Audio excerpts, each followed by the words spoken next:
नमस्कार मित्रांनो, मी आपल्या सर्वांचे स्वागत करतो माझ्या ई-नोकरी संदर्भ या यूट्यूब चॅनलवरती।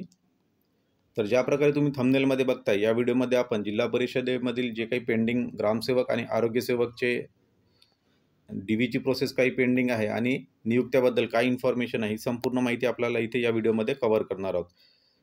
आणि हा व्हिडिओ सुरुवात करण्याआधी मित्रांनो, तुमच्यासाठी एक महत्त्वाची न्यूज आहे बघा। गणेशोत्सव निमित्त खास ऑफर सुरू आहे आणि हे आहे ट्रिकस्टार अकॅडमी तर्फे जर तुम्ही एम-पी-एस-सी किंवा सरळ सेवा भरती रिलेटेड अभ्यास करताय तर यांची स्पेशल ऑफर सुरू आहे।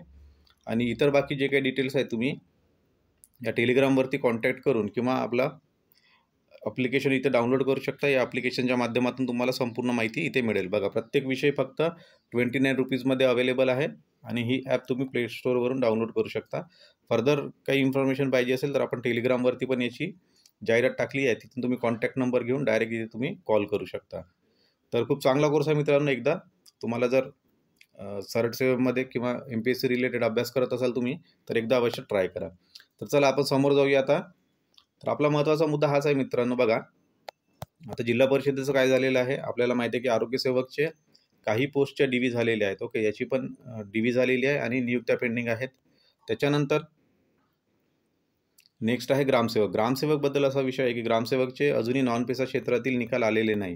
तर मित्रांनो, निकाल येण्यासाठी तुम्हाला काय करावं लागेल, जास्तीत जास्त विद्यार्थ्यांनी तुम्हाला काय करावं लागेल, निकालासाठी प्रयत्न करावे लागेल। प्रत्यक्षात तुम्ही जा, जिल्हा परिषदेमध्ये व्हिजिट करा, 4 ते 5 मुलांचा असा ग्रुप बनवा आणि मित्रांनो प्रत्यक्ष व्हिजिट करा। तुम्ही अर्जाच्या माध्यमातून जिल्हा परिषदेला निवेदन द्या की लवकरात लवकर तुमची जी प्रोसेस आहे ॲटलिस्ट बघा, आता ग्रामसेवकचा निकालच लागलेला नाही, निकाल लागेल कधी, त्याच्यानंतर मग डी-व्ही होणार कधी, असं जर होत राहिलं मित्रांनो तर तुमची इथे भरती जी आहे ती आपली आचारसंहितेमध्ये रखडण्याचे चान्सेस आहेत। त्याच्यासाठी तुम्हाला सर्वोपरी तुम्हाला प्रयत्न करायचे आहे। कारण आता इथे तुम्ही जर प्रत्यक्षात व्हिजिट करू नाही शकत तर कमीत कमी जिल्हा परिषदेला कॉल करत राहा। कॉल केल्यानंतर तिथून जर काही पॉझिटिव्ह रिस्पॉन्स आला नाही तर मग ईमेल पण करा। ईमेल आणि तिथून पण काही जर होत नसेल तर कमीत कमी काय करा, ग्रुप बनवा आणि जिल्हा परिषदेला व्हिजिट करा आणि त्यांना रिक्वेस्ट करा की आमचा निकाल आणि डी-व्ही लवकरात लवकर जी प्रोसेस कंप्लीट करा।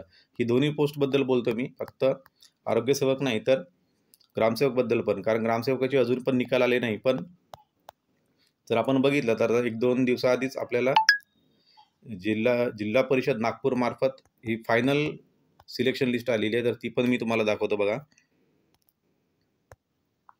तरी बघा, जिल्हा निवड समिती जिल्हा परिषदेद्वारे कंत्राटी ग्रामसेवकची इथे फायनल लिस्ट पण लागली आणि प्रतीक्षा यादी पण लागलेली आहे। तर टोटल बघा इथे 26 पदे होती, त्याच्यामध्ये अनुसूचित जमातीच्या 5,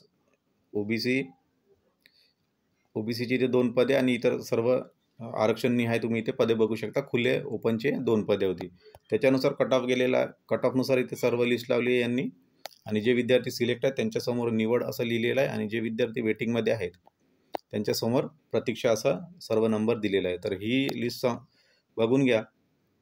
तर जिल्हा परिषद आपली जी नागपूर आहे यांनी खूप फास्ट काम केलेलं आहे। त्यांनी निकाल लावले सर्वात आधी, त्याच्यानंतर डी-व्ही पण कंप्लीट केली।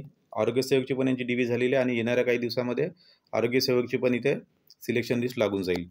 तर आरोग्यसेवक 40 आणि 50% काही जिल्ह्यांनी डी-व्ही घेतलेली आहे आणि काही जिल्ह्यांची अजून पण डी-व्ही व्हायची आहे आणि काही जिल्ह्यांनी कोणत्याच जिल्ह्याची अजून पण सिलेक्शन लिस्ट लागली नाही। फक्त 40% चंद्रपूर आणि 1-2 जिल्ह्याची सिलेक्शन यादी लागलेली आहे। म्हणून तुम्हाला काय करायचं आहे, येणारा पुढचा महिना मित्रांनो, हा जो महिना तुमच्याकडे फक्त हाच एक महिना आहे आणि या मंथनंतर डायरेक्ट नेक्स्ट मंथमध्ये काय होईल, निवडणुकी लागण्याचे चान्सेस आहे किंवा आचारसंहिता तरी लागू शकते। एकदा आचारसंहिता लागली की मग तुमची जी नियुक्ती आहे तर ही लांबणीवर जाऊ शकते। म्हणून माझी सर्वांना विनंती आहे की तुम्ही स्वतःहून काहीतरी प्रयत्न करा, जेवढ्या संख्येने होऊ शकते तुम्ही स्वतःहून निवेदनं द्या जिल्हा परिषदेला जाऊन, जेणेकरून तुमची जी भरती आहे मित्रांनो ही लवकरात लवकर इथे पार पडली पाहिजे। सोबतच सर्व पॉईंट आपण या व्हिडिओमध्ये कव्हर केले आहेत। तुम्हाला याच्या व्यतिरिक्त जर काही एक्झाम रिलेटेड जर काही माहिती डी-व्ही रिलेटेड किंवा आपल्या नियुक्त्या रिलेटेड काही माहिती पाहिजे असेल तर कमेंट बॉक्समध्ये येऊन कमेंट करा। सध्यासाठी एवढीच माहिती होती। सोबतच मित्रांनो, तुमच्यासाठी एक प्रश्न आहे, या प्रश्नाचं उत्तर जर तुम्ही खरं स्टडी करत असाल तर कमेंट बॉक्समध्ये देऊ शकता। 2025मध्ये क्वाड शिखर संमेलन परिषद कुठे आयोजित करणार आहे, म्हणजे इथे कोणत्या देशात आयोजित करणार आहे, याचा जर तुम्ही स्टडी करत असाल तर याचं उत्तर तुम्हाला नक्कीच येईल। तर सध्यासाठी एवढी माहिती होती मित्रांनो। व्हिडिओमध्ये आणखी जर काही तुम्हाला माहिती सुटली असेल तर व्हिडिओच्या या कमेंट बॉक्समध्ये तुम्ही कमेंट करा. प्रत्येक कमेंटचं आपण उत्तर देत असतो. Thank you very much.